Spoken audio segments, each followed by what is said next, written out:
Hey, everybody, and welcome back to another Tactical Fitness Report. We have a special guest, longtime friend of mine, Jan Wright, who has spent a half of his life in law enforcement and the other half staying killer shape. So we're going to talk a little bit about your journey, Jan. But first of all, welcome.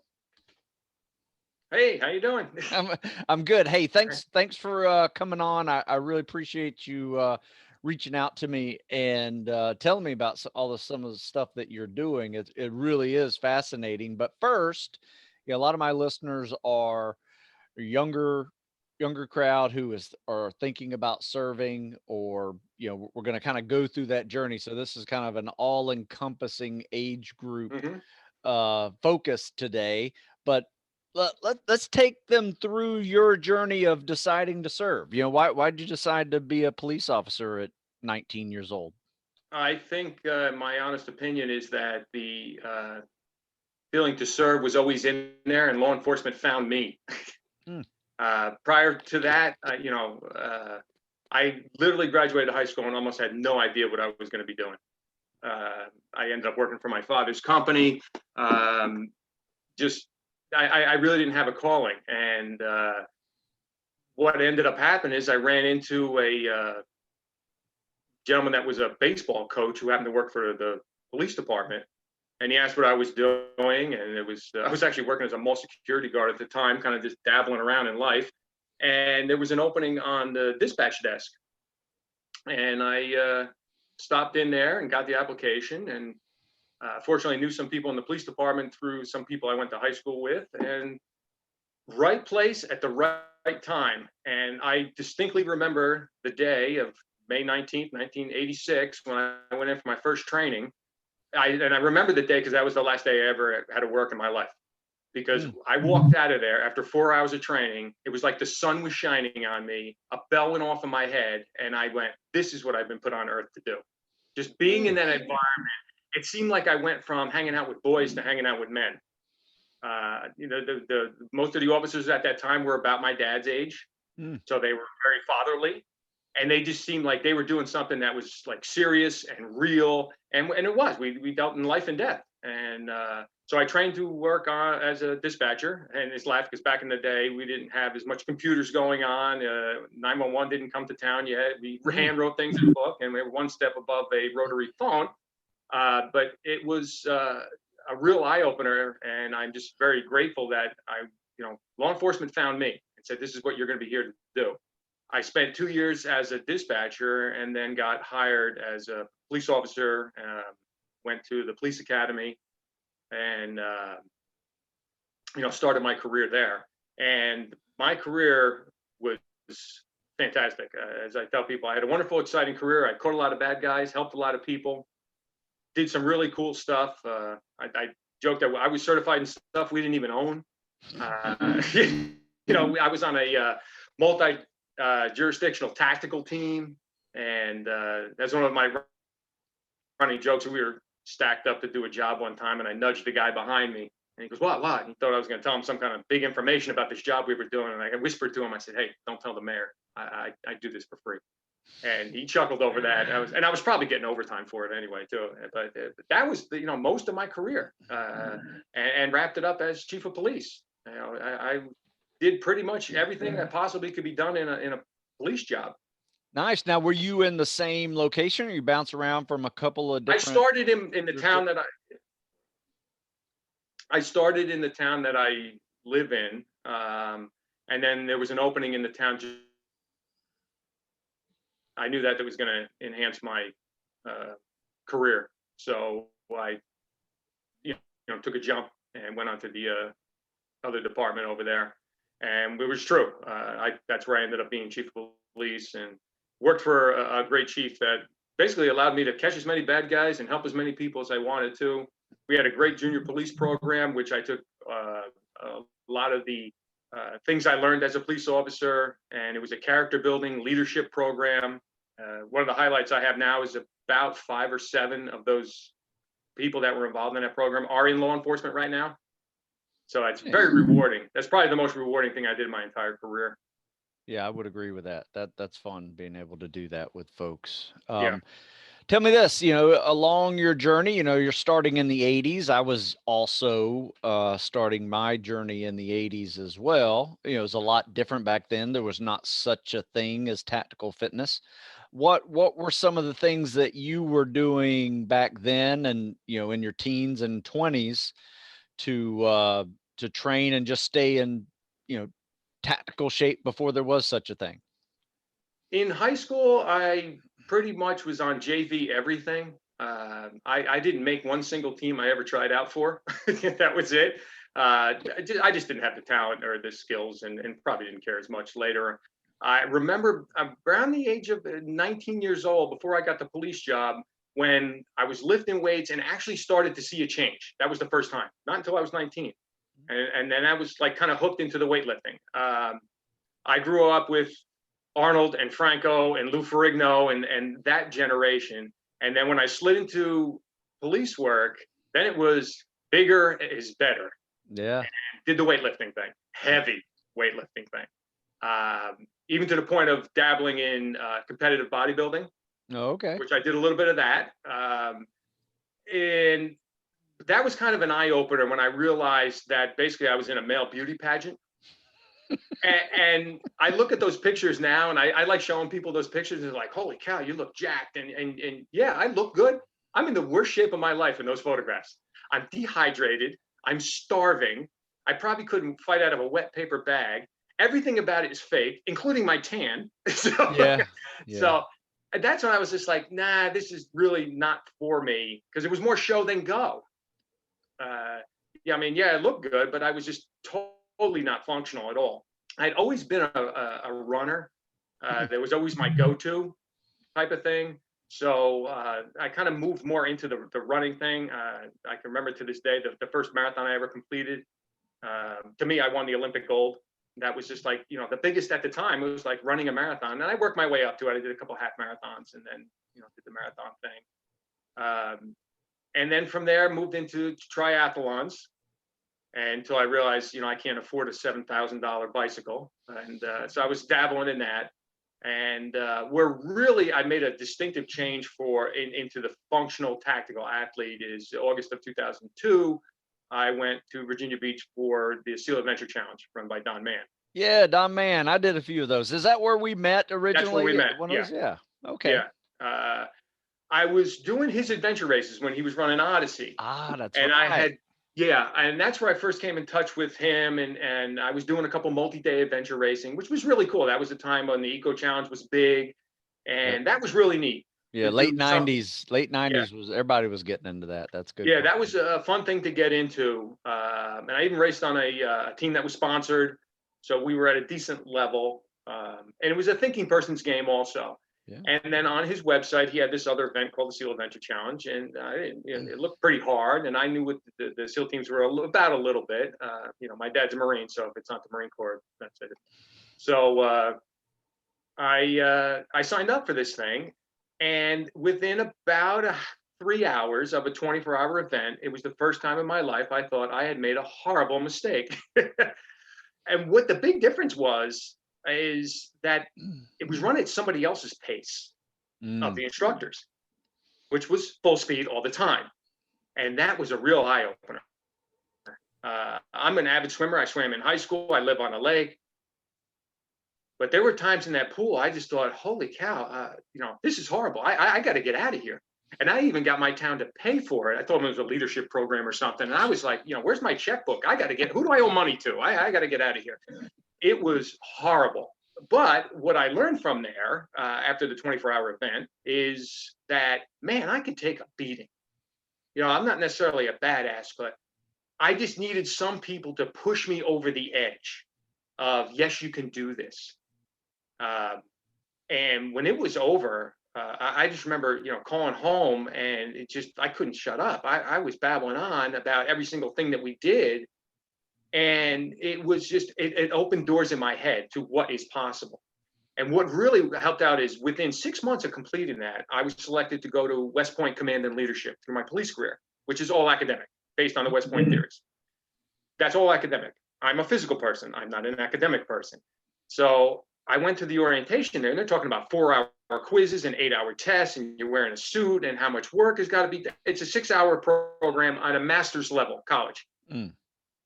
I mentioned I went from high school to the police department. I did not go to college. So it was overwhelming. But I just took what I learned from the SEAL Challenge was break it down day by day, eat that elephant one bite at a time, chunk it down.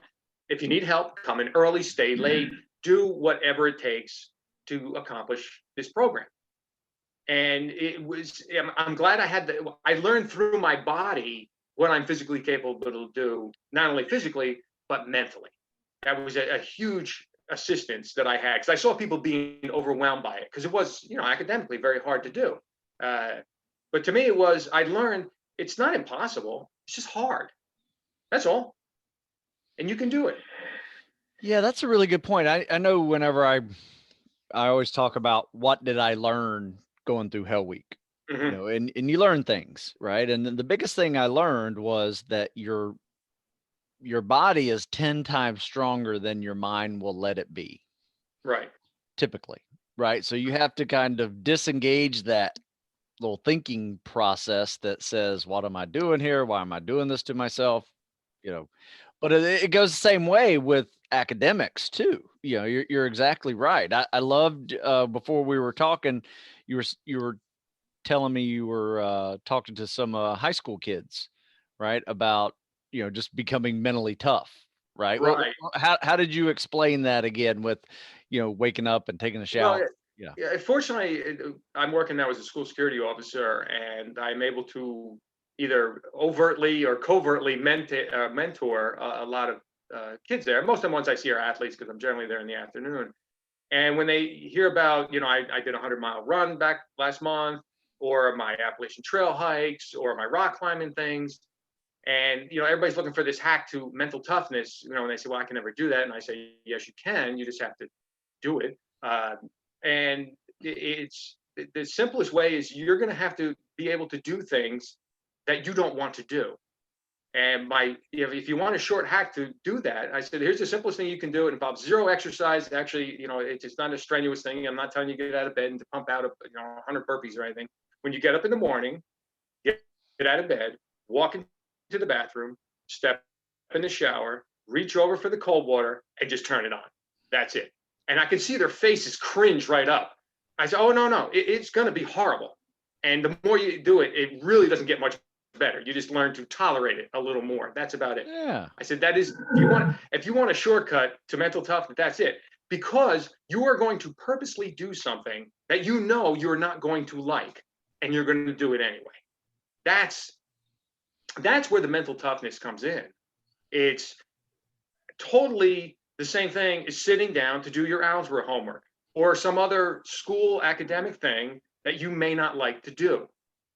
You're going to sit down. You don't have to like it, but I tell them, crush it, the same way you did with that shower. And it's funny because there's days where I just say, I'm just not going to take a cold shower today. I haven't taken a warm shower, and God knows when. I'm having this full argument in my head. And then the other half of my brain says, oh, you're trying to get out of it? Oh, now we're definitely doing it. Because you thought you were getting out of it. No, you're not. Just step in there and do it. And frankly, the whole thing's over in less than 5 minutes anyway. And when you step out, you feel like $1 million, or at least I do. But that's really funny, because I play the same game in my head too. Because there's some days where I get up and I'm like, man, I need to take a day off. My body is telling me I need to take a day off. And then I'm thinking, do I really need a day off, or I'm just tired and comfortable right now? Right. And then I start saying, you know what? I'm going to go work out just because I didn't want to go work out. Right. You know what I mean? And I'm like punishing that side of my brain for like even thinking about not working Right. out. And I'm like, damn it, shut up over there. And sometimes you actually do feel better because you did it. And sometimes you don't. Yeah. But to me, that's the overcoming part. And I think that's why I tend to be, successful in a lot of things that I do. When the announcement came out for the position of chief of police, I had a test for that position. Although I was the highest ranking officer at the time when the test came out, so I was already doing the job. But to get to the actual position, I had to take a written test, and then there was also an oral board to go in front of. So I paid out of my own money to take a prep course for this. It was 5 days a week. It became my job. I would go to my regular job of running the police department and then go and take this class Monday through Thursday, Fridays off, and then Saturday mornings. But I just jumped in the deep end. Just do it and crush it. And you know, just don't dabble in it. And I see that's a lot with people. They're either looking for the shortcut or they just want to kind of try doing certain things and then act surprised when they're not successful, whether it's weight loss or any other health type of change. I'm also a yoga teacher. So for some reason, I get tons of questions on people trying to change their lifestyles and health, whether it's smoking or there's their eating habits and stuff. And although I do take a very simple philosophy to things, how to change them, but to me, that's just do it 100%. My new favorite word is unconditionally. You know, you would say to your family, I love you unconditionally, but that's also my philosophy. If I'm going to do it, there's not like I'm going to do it only when I feel like it. Frankly, I may not even feel like it most of the time. No, I'm going to do it anyway, even despite that I don't feel like it. Matter of fact, as we just discussed, I'm probably going to do it because I don't feel like it, is even more of a reason. And there were days when I was going to that prep course. I didn't want to go. It was cutting into my life, you know, dramatically, but it had to be done. And it wasn't going to last forever. It was only for, I think, 3 months anyway before the test, which obviously I did very well because I got the position. That's my advice to people is if you're going to do something, you know, once you decide you're going to do it, then do it. Nice. I like that. So Yeah. let's, you know, you're 54, right? Correct. So you're a few years older than I am. You've had some, you know, go around the suns a few times. So how have you evolved from what you were saying when you first started to exercise and you started seeing some results with weightlifting? And I think we all do that, especially when we just get out of puberty and we're no longer a hard gainer and we're starting to see results of our efforts in the weight room. It's fun to be in the weight room, right? And you get bigger and you're stronger. But then you realize there's things you're missing, right? There's elements of fitness that aren't exactly, you're actually not good at all in them. There may be a cardiovascular activity that, you know, that you suck at because you've just spent all your time lifting for the last couple of years. Right. And so how did you evolve into that? You mentioned you did a 100-mile run. So that obviously there's an evolution that has taken place to kind of diversify your training somewhat from just lifting. You know, how did that, you know, go? Because like I said, I've known you for almost 20 years now. And, you know, even in the 30s, you were a good, you know, tactical athlete. You had some background of a little bit of everything that enabled you to do well in that type of setting. So what has gone from 30 to 50? You know, how has that evolution been for you? Definitely yoga made a big influence on there. To me, yoga is balance, strength, and coordination all at the same time. Yeah. That was a big part when I became a yoga teacher. And cardio is always at the base of whatever I do. I have to have cardio. Because to me, I also, although I'm not in law enforcement, I am a security officer, but I also have a feeling that needing to serve and or protect. And my stupid line for being able to take care of yourself, you should minimally be able to run away in life. That should be your lowest standard for avoiding violent altercations in the world. You should be able to run away. Oh, absolutely. Yeah. You know, I tell people this all the time. You know, a rabbit survives every day by being able to outrun whatever is chasing. Right. Yeah. You know. So cardio was always at the base of my thing. Now my passion is rock climbing. So I do need a bit of cardio. One, just to get to if it's outdoor, to hike from the car to where we're climbing, carrying ropes and all kinds of equipment. But second of all, it's a different kind of cardio when I'm up on the wall. It's definitely more of a high intensity. You know, my heart rate is up and I'm calming it down. It's more like interval high rate, you know, HIIT training than the long run. The 100-mile run, it's interesting because I decided about 2 months out to do that. And one, because of COVID, there wasn't many races going on. And you know, it was hard to find one. So, and this one was very convenient. It was at our county fairgrounds, so it's only half an hour from my house. And it's a 1 mile loop. Ooh. Flat. Oh man, that's some repetitive It's not running. as boring as you think it is because it's Oh a very no. festival atmosphere there. So there's always Okay, something to look at. that's cool. That's There's cool. people playing guitars, playing Oh, music, a lot of oh, that's people nice. watching. Yeah. And you're in the loop. I parked my car right on the loop, so I was able to go back there. But as far as the cardio part for that, I went from my normal 2 to 5 mile every couple days run to maybe 7, 10. The week before I did the 100-mile run, I did my longest run, 13 miles. Wow. So you didn't really prepare yourself for that N- type of n- running. Not in the conventional, the longer you need to run long distances. Yeah. I knew my heart rate is not going to be going through the roof. I know what my splits were on an average run was like 8.5 to 9 minute miles around my neighborhood, up and down hills and stuff. I just simply did the math and figured out how many miles do I have to do, which was a little over 4, to make it in 24 hours. That was my goal, was to run 100 miles in 24 hours. And I knew what I just had to keep my splits at and just trot around the course, trot around the course. It was more of just, I was racing me. I had my own personal goal. I wanted to run 100 miles. And the important thing is to stick to the plan. I had done that run 5 years earlier with a plan of running 100 miles. My ego stepped in at the early parts of the race and said, you can't possibly walk this soon because you feel too good. That was a horrible mistake. I quit at 40 miles. Very unceremoniously, very nothing glamorous or dramatic. My feet hurt and I quit because I didn't stick to my plan, which was eventually be a walk run type thing. I wanted to, I get a marathon done first. So basically get a quarter of it done from there and then come up with a combination of run walk. So walk with enthusiasm, swinging my arms. I'm moving with a purpose. I'm not dilly dallying. But that pacing is what got me to the finish. I mean, the last 10 miles was quarter mile run, quarter mile walk with enthusiasm. And when I saw, I would mark out because I knew where halfway was. And I say, okay, when I get to that telephone pole, you're going to start running again. And it was back to the cold shower thing. My body says, I don't want to. No, we're going to do it anyway.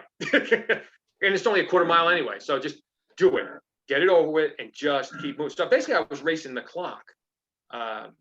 But I had done some research and I've heard of other things for a long. Now, if I was trying to do some miraculous speed time, yeah, I would have done much longer race, running, much longer prep at much faster pace. But mine was just complete 100 miles, and I actually did it in 22 hours and 55 minutes, so I had an extra hour to spare. But that was my goal, was the distance, not necessarily to get a short speed, because there were people doing laps around me who had much more miles and much more things. Everybody's running their own race at this thing. So I was doing burpees and kettlebell swings on my other days, just get my heart rate up type of exercises. So it wasn't necessarily I'm going to go out and do 20-mile days and things like that. I need to go back earlier to our conversation. We were saying how my things have changed. The SEAL Fitness, the SEAL Adventure Challenge really made a difference because I saw people such as you and the other active SEALs and retired SEAL guys who were functional athletes. They weren't lumbering, or they weren't curls for girls and just muscular people. And I saw people that were in my class there that looked fantastic, but they were one of the first people to quit. They totally lacked cardio. They were unable to even carry their body as the hours progressed. And something went off in my head of just like, hey, there's more about this than what you look like in the mirror compared to what you're physically able to do. You're a Ferrari with no engine parked in the driveway. You look great, but you're not going anywhere. Yeah. You're old fashioned, no function. And to me, those days are over of the fashion part of it. I want to be 100% function. Even being on a tactical team, there were times where we had wearing a full kit of Kevlar and vests and helmets, exiting our vehicle, running up to a door. You can't be panting before the door even gets knocked in. You got to be ready to go. Or even for your patrol officer, I had a running joke with my people is, if you get in a difficulty breathing and you got to run up 2 or 3 flights of stairs carrying a canister of oxygen and a defibrillator, when you get up to the 3rd floor, you can't put it on yourself. You gotta, be able to, you're not the victim here. And that's where functional athlete absolutely comes in. Well, tell me this, 100 Uh, or miles. even doing more than just, firearms qualifications of being able to, shoot at a target after exerting yourself a bit. Oh, sure. Yeah, that completely changes things. So tell me this, after you did the 100 miles, how were the weeks after that? It sounds like you have a pretty good foundation of mobility and flexibility because of your years of yoga. And I know you stay in shape, so it was mostly just you having enough energy to be able to run 100 laps around that thing to get 100 miles. Primarily, right? Your body is durable enough to handle it. How did you feel afterwards? Were Mhm. there aches and pains that Right. allowed you to, or didn't allow you to do things that you wanted to do? You have to take some time off, or was it pretty minimal? It was very minimal. The race was started Saturday morning, got done on Sunday morning. I came home, maybe slept for 2 or 3 hours. I was very excited. It was quite an accomplishment in my as I call it, the trophy room in my head. And I took off Monday. I ran 2 miles around my lake on Tuesday, which might have been a little too soon, Hmm. but I completed it. It just felt a little stiffness here and there. And I think by Friday, I was out doing my 2 miles, 5 mile runs. I fortunate. I recover very quickly. I think between the simple things that we're always told, stretching, nutrition, hydration. I was very dehydrated when I was done. The very dark urine type of dehydrated, but I saw that coming. I knew it was coming. That's an easy fix. Yeah. Uh, Eat well, stretch out, and I was back to work on Tuesday morning. Just Nice. Fortunately, my job involves a lot of walking, so it helped with the stretching there also. So the recovery was quick, which is funny because I see people who kind of come up with, like, oh my, if I ever ran that far, I don't think I'd be able to walk for 2 or 3 days. Yeah, you could. It's just plan for it. Well, And here's the that was a problem big. that I have seen people do it. A lot of people do it for the pure gut check of it, right? And they haven't, Uh-huh. yeah, they're in good shape. They've been training they have a decent foundation. But then they wind up after doing it, they hurt a knee, they have a knee tendonitis, they have a shin splint, they have a stress fracture, which takes longer to heal from, or they have a hip injury, so something has occurred in this overuse trauma experience just to get the gut check. And I was just trying to kind of differentiate, why you were able to move along without having those type of overuse injuries, and why I can't tell you how many people who have done this to hurt themselves in a critical time of their journey too. So if you're preparing for like a spec ops job and you're 3 or 4 months out of going to buds or SF training or whatever, and you do this gut check just to test yourself, and then you can't train for 2 months because you've overdone it. I can't tell you how many people I've seen do that. So my thing is, I think two things. One, you had that foundation of flexibility, mobility in your years of yoga. Highly recommended. You have a natural history of some durability with your strength training that you mix into it all. You're used to running, so cardio is not a new thing, so your joints know how to handle running. But you're also not overweight either. Some of these guys get too big, and if you try to do that at 200 210 pounds, there's a price to pay for those extra pounds going into that race. Yeah, absolutely. The other thing, and I think I picked this up from you, is you can't be training at a peak performance daily. Yeah. You need to Long, fluctuate. yeah, year after year after year Right. break, yeah. Yeah, right. There is downtime, and I think one, practicing yoga for quite a while, you really get in tune to your body. You know what feels uncomfortable, and you know what just is outright, this is wrong, and I'm in pain. so to being in tune for that, I think helped me.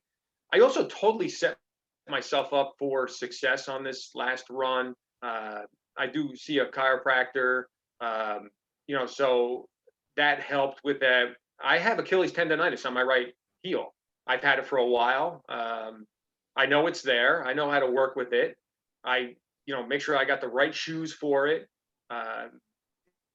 Just totally setting myself up for success prior to the race really made a big difference. Not only with the performance of getting to the 100 miles, but also for my recovery afterwards. Just what I was going to do when I got home to continue on the stretching part. That absolutely, makes a difference in the long-term part of it. As remember, I'm not a professional athlete. I can't just go out there and give it all and have no cares about tomorrow. I have to go to work, at the next couple of days after. And I, enjoy being a husband and a father also. So, I have to bring that in consideration when I'm doing any one of these events. And, and rest time, which is something I had to learn, because when you're a bit younger and you're totally enthusiastic about things, you want to just do all. I'm learning more that more is not better, that, definitely pacing myself. I'm seeing that a lot in rock climbing, because I would like to climb every day now. But I'll be going backwards as far as my progression. I need rest time. And rest time doesn't necessarily mean do nothing. It's just don't do the consistent thing you've been doing. So I stagger out when I'm going to do my different types of cardio on my days I'm not climbing, things like that. And that's, the advice I'm giving these other people is mix it up. When I look back at my days of Monday chest, Tuesday squat, the way it used to be when I early got into it, and then not only plateauing relatively early because you're doing the same thing and your body's adapting to it, but also those injuries start popping up. I've had 4 shoulder surgeries. If I could give advice to my younger self, it would have been put the weights down, pick up the yoga mat and the book, put the weights down, pick up a book. Okay. Work more on between your ears than what you physically look like in a mirror. And, but that was the reason for my tears in my shoulders. It was doing exercises that I believe that the body was not intended on doing, isolating body parts. Where now what I do is fully more functional, especially when I'm rock climbing. It's economic of energy. And the reason I really enjoy rock climbing, besides it's very challenging and outdoors, is on any given day at the rock gym, I am the strongest person there. I can do more pull-ups in a row than everybody there, push-ups, burpees. I made up my own contest where I run around the building and climb certain grades of rocks and stuff to try and make it even more challenging. But as far as a climber there, anybody who's been there longer than me is way better than me. And I know I'm stronger than them. And that was a real humbling, nice eye-opener, because I realized what I was doing was not working. Brute strength only gets you so far. Yeah, technique is king. Technique is king, whether you're climbing rocks or you're swimming. Yeah. Or whatever specialty you're doing, technique matters. So that totally changed my workout programs, not only to design a little more to rock climbing, but it was how to be a fully functional, rock climbing is not about how many pull-ups you can do. It's total technique and finesse and manipulating but to me, it's yoga going up the wall or up a rock. Because it's definitely a thinking person's game also. It's not just how, climbing up there. And it also, I enjoyed it because it's mixing up my fitness thing. It's exercise without being exercise. Yeah, it's physical activity without boring repetitions. Right, which is a common thing that I hear from people is, well, I hate going to the gym. I said, well, then do something else for fitness. Whether it's dance or find a sport that you enjoy doing, or, very often you hear people like, well, I hate running.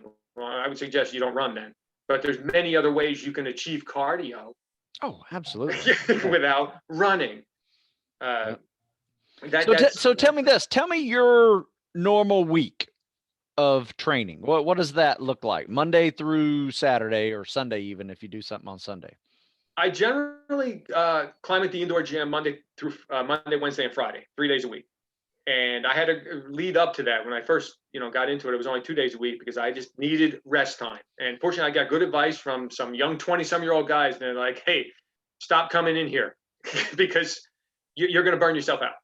And you can actually injure your hands, your tendons and things like that. But I was enthusiastic about it. And if anybody knows anything about me, I don't do anything halfway. So that's Monday, Wednesday, and Friday is the indoor gym, which is so convenient because it's right by work. So I can usually do it on my way in because I work the afternoon shift at the school. Tuesday, Thursday is some type of cardio. And literally I run maybe 2 miles around my neighborhood. It's up and down the hills around the lake community.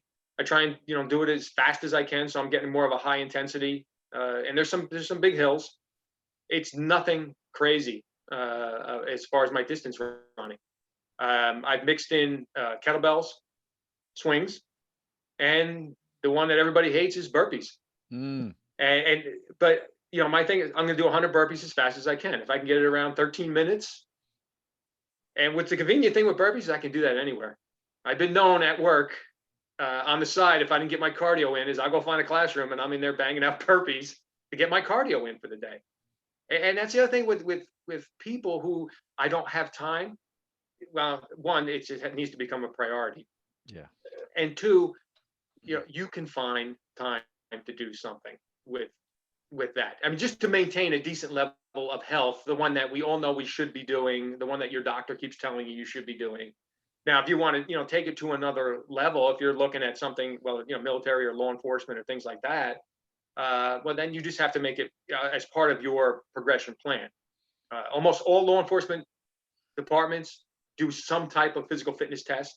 New Jersey's academies have a statewide minimum requirement test. And I've heard you mention this before. That's the minimum. You don't want to be in the minimum because there's a chance you can get injured and watch your entire career go down the toilet because you got injured because you couldn't keep up with the run because you're only good at the minimum. And also, if you're applying for a job, who doesn't want to come in there and even if they have limits on how many push-ups, pull-ups, sit-ups, whatever it could be, you want to be noticed. Look at this guy, he crushed it.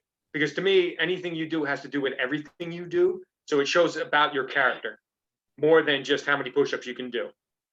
That you took it seriously and trained for it. Because when I taught at the police academy, unfortunately, I ran into a few people that I would ask them, like, were you surprised that you got brought in here today? Like, what's going on? You're 25 years old and grossly out of shape. You should be in shape because you're 25. You haven't had time to be out of shape yet. So, that's true. That's definitely if you're looking for a law enforcement career. And even recommendations for that, it would be more functional stuff. I've said to many a police academy class, I have never bench pressed a suspect. I've never curled a bad guy. I've never squatted a bad guy.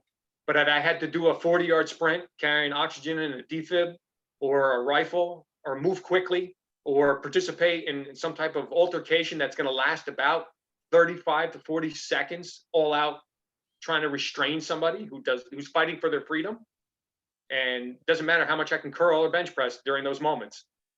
That's straight out high intensity training right there. Yeah. And then they have to be able to recover and call on the radio for help and not be gasping for breath. That's realistic, functional, tactical athlete stuff right there. So that's, my recommendations. There are for the test is usually your basic pull-up, push-ups, 1.5 mile run, things like that.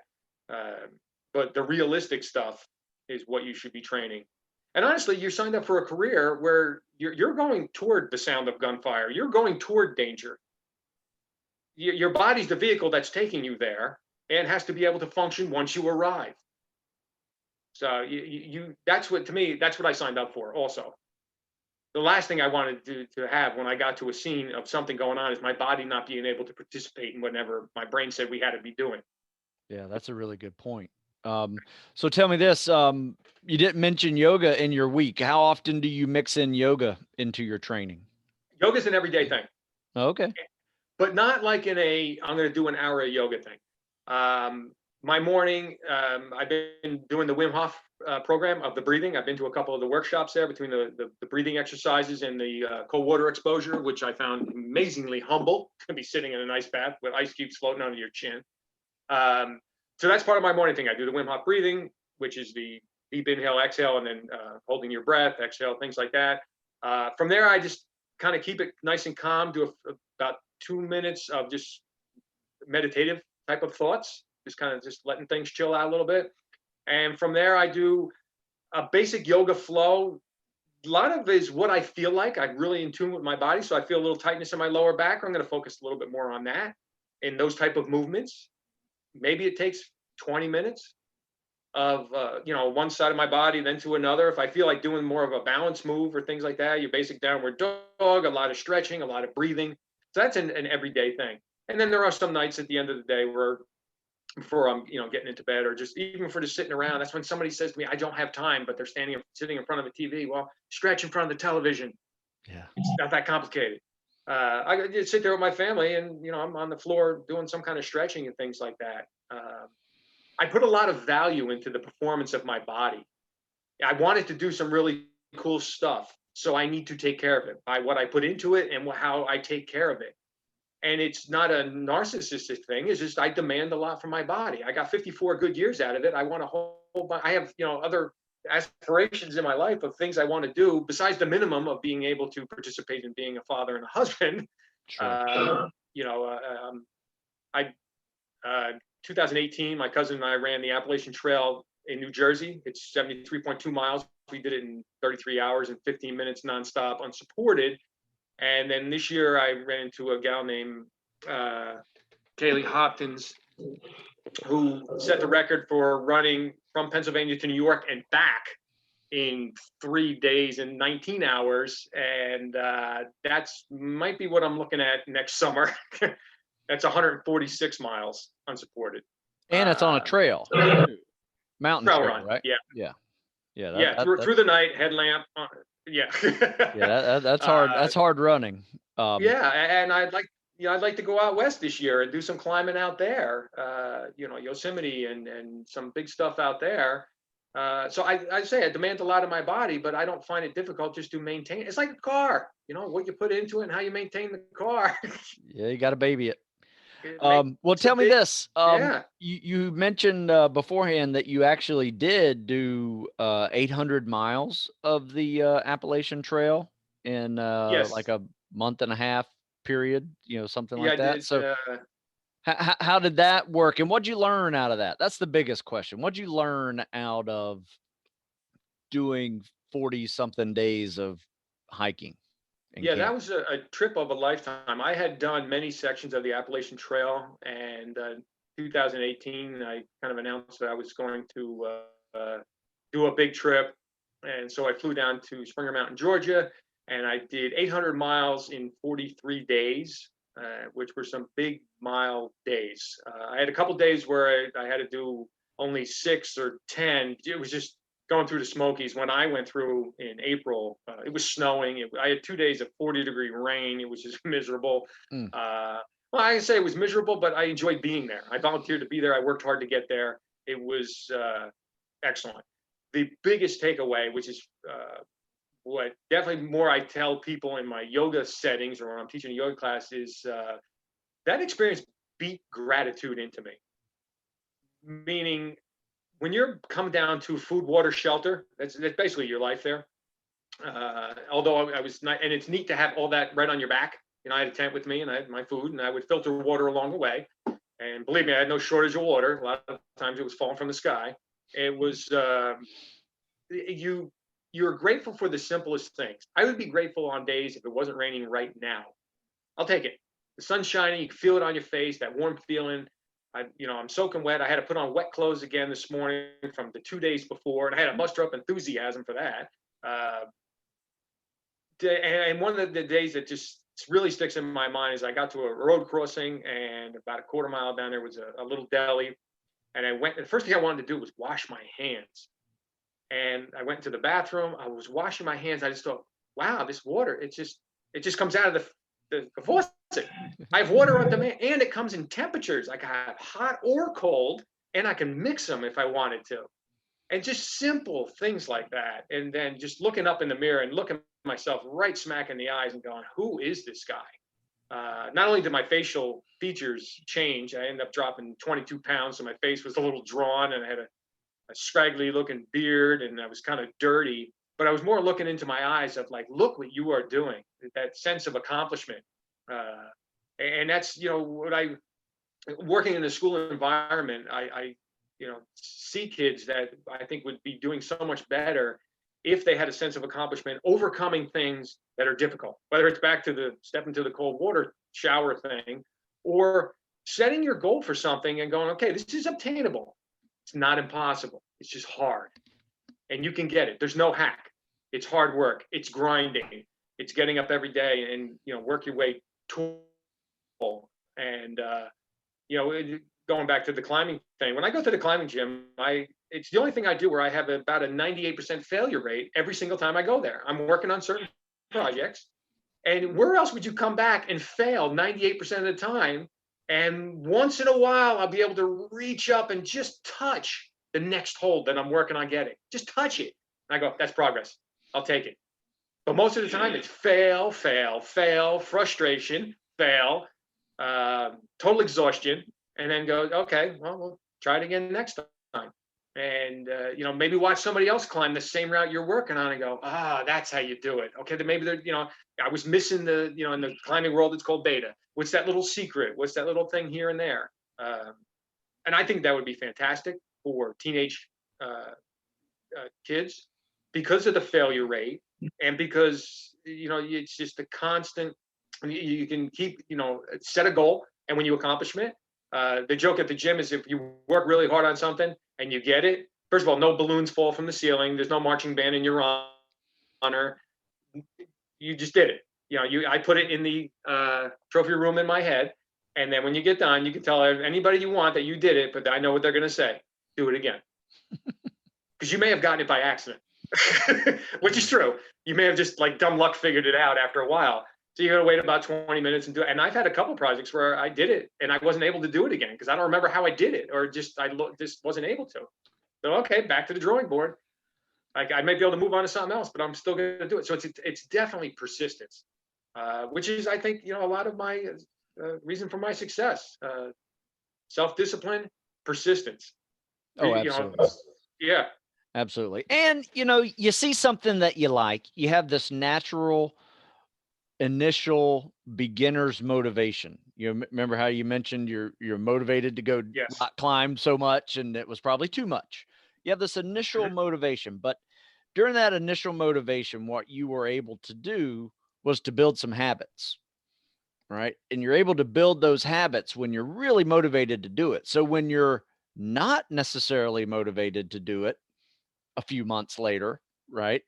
After the initial fun has worn off, and you're starting to struggle and you're hitting those failure marks, you've created some good habits along your journey to go do it because you're now self-disciplined to go do it, right? So your motivation has evolved into discipline is how I explain it to young men and women who are trying to go through these little, physical and mental journeys, of picking up something new and starting out as a complete beginner. But we all start off as complete beginners. None of us come out of the womb as an expert at anything, that other than breathing, that's about all we can do, and, and we start learning. Right. And so we're all a beginner when you start this journey, and you can become whatever you want it to be on whatever level you want it to be. It just depends on, like you said, your persistence and discipline. And don't be so content on letting yourself down. Whether it's the accountability mirror or just looking at yourself, or that I'm better than this. And so what if you don't feel like doing it? You're going to do it anyway. Back to that, my favorite new word, unconditionally. I'm going to do it anyway. I don't have to like it. I'm going to do it. And the more you're able to do that, I think you grow more as a person because of that. And especially if you're looking into the law enforcement field or any military thing, it's particularly, spec ops type stuff, you're going to have to do things you do not want to do on purpose. And it's going to be miserable. You're going to know it's miserable before you even starts, but you're going to do it anyway, and you're going to crush it. And that's funny because I had a conversation with one of my friends who's a nurse, and he had been, because of the COVID, got brought out of his regular unit into the ICU, which was not really what he was into. And we were just talking the other day, and I was talking about the cold water thing at the Wim Hof workshop I went to. And I said, it was going to be, this is the second time I've done the workshop. It was going to be miserable, but I'm going to get in that water anyway. And he said, wow, that's exactly how I feel about going back to the ICU, because last time he got, it was very overwhelming with what was going on in there. He was seeing more death than he was used to. And even though he's been a nurse for decades, it was just not what he normally did. And I said, well, yeah, that's what I kind of learned about it, is there's a lot of times in life, you're going to do things, you're not going to like to do it, but you're still going to crush it too. You're not going to half-ass it. You're going to do it to the best of your ability. And that's, if I can, many other things I can push on to the younger generation is get used to doing stuff like that. And don't just go through the motions. Crush. Yeah. Even if it's, taking cold showers will help you with algebra.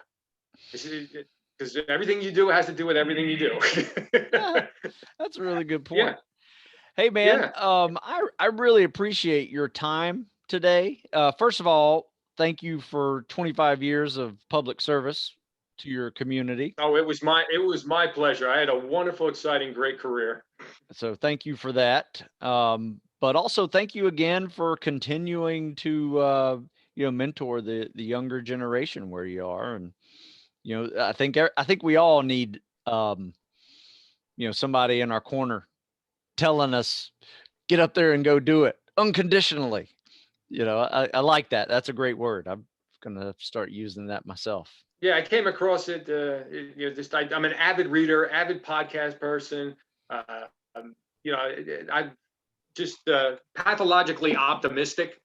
So, hey, I got to drive 40 minutes to go to work. Let's see how many books I can fit in, audio books and podcasts, and the constant learning of things. And if I can pass that on to other people of, the things I've picked up.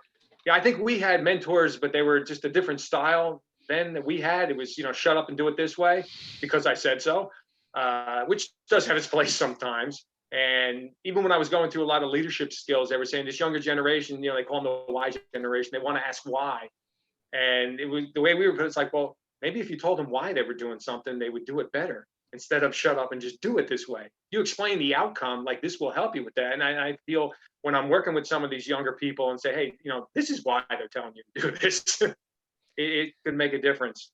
Yeah, the guys I see that join me in our early morning workouts, all these guys and gals are preparing to serve some way. We have, people who are trying to be firefighters, that are police officers, that are trying to go for SWAT team. They're, high school, college age kids that are trying to join the military, going to special ops. And you know what? They show up every day and they give it all they got, and they give me hope for the future. So, I'm never one of these guys that says, the younger generation is weak, because I don't see it. I see a smart group of young men and women that work hard, and they're damn funny on the internet. They come up with the funniest memes I've ever seen. But anyway, that's another backstory part they of just it. do things differently. They learn differently. And I'm sure the older guys said the same thing about us when we came on, because we started our careers around the same time. Yeah. Were you ever called the MTV generation? No, I think that was it. The MTV generation. Yeah. I was just straight up kid. Oh, okay. I was kid. Get the kid, have the kid. I watched police cars. From the inside out. That was part of my regular duties. And I took that with me when I became chief. I explained that all of the new guys were certified to take the garbage out. They already passed the minimum requirement course. I give them a certificate. And quite often I work with police officers that have just started their career. I said, you can lead from the bottom. They're like, I can. I'm the newest guy here. I said, it's very easy. Come in early, stay late, volunteer for everything, write good police reports. I said, I guarantee in 2 years, people will be looking to you for advice in that way area. You don't need something on your uniform to show that you are, and if anything, lead yourself. Show them that you are ridiculously disciplined. Dude, I love that. Lead from the bottom. That's great. Well, because I met so many people in my career that didn't necessarily, at the point that I met them, have rank. and which to me is just a decoration on your uniform. I had an excellent chief as a mentor in the second department I went to, who was an embassy guard in the Marine Corps. So he had a look to himself. He was right off the poster. But he, it allowed you to, catch as many bad guys and do your job. But he had a level of expectation. And there were people who did it and people who didn't. But I saw, other people that didn't necessarily have rank, but they were leaders. I followed them. I learned from them. They didn't have a title of leader, but they led themselves and they did a fantastic job. I love it. I love it. So yes. So all you guys that are beginners, we are never experts from the start. You have to work your way up to expert level and you can lead from the bottom. So I love that. That's really good stuff. It's right on that same thing there. If I was going to go to a high school and recruit police officers, I'm not looking for people who have any police skills. There's no sophomore in high school who's a fantastic shooter and has great communication skills and can write a police report. No kidding. That's my job to teach them that. I'm looking for the characteristics that I can get from there, which is willing to learn and things like that. Because I know they don't have it. Why would I be looking for it? Nobody goes for it. I'm not going to a job fair looking for people who have those skills because they have to learn them. Yeah. And willingness to serve. Yes. It's a job of service. I tell people all the time, it's not my job to motivate you to serve. No, not at all. No. That's inside you. That we even started our conversation here. It was a calling for me. Yeah. I found, but public service is my calling. When I retired for a while, I was working in the firearms industry for a wonderful company that I still do work for. I teach police recruit training there for the recruits for firearms training, but it's a business. And although I was director of training at a great company, I realized my calling is public service, not customer service. It's a big difference. Yeah. And that's why I ended up going back into more of a service type of thing. It's a calling. Yeah. No, I love it. I love it. So, hey, thanks again for your time. This was really good. For those of you who have questions, you can just comment on them in the description. And if they're specific to Jan, I will get them to him. Is there a way that people contact you, or do you? Yeah, either through you or just my general email, which is janwright20, JANWRIGHT 20 at Gmail. If anybody's looking for advice, particularly stepping into a law enforcement career, I can give you, years worth of advice in half an hour. Yeah, I'll tell you what. I'll put that in the description below. So if anybody has law enforcement, other type of fitness type things, or that's what I say. I'm an average guy doing extraordinary things. That's kind of my slogan. I like it. That's good stuff. Yeah. All right, Jan. Hey, once again, thanks so much. Thanks you guys for listening, and stay tuned. We'll do another one of these later.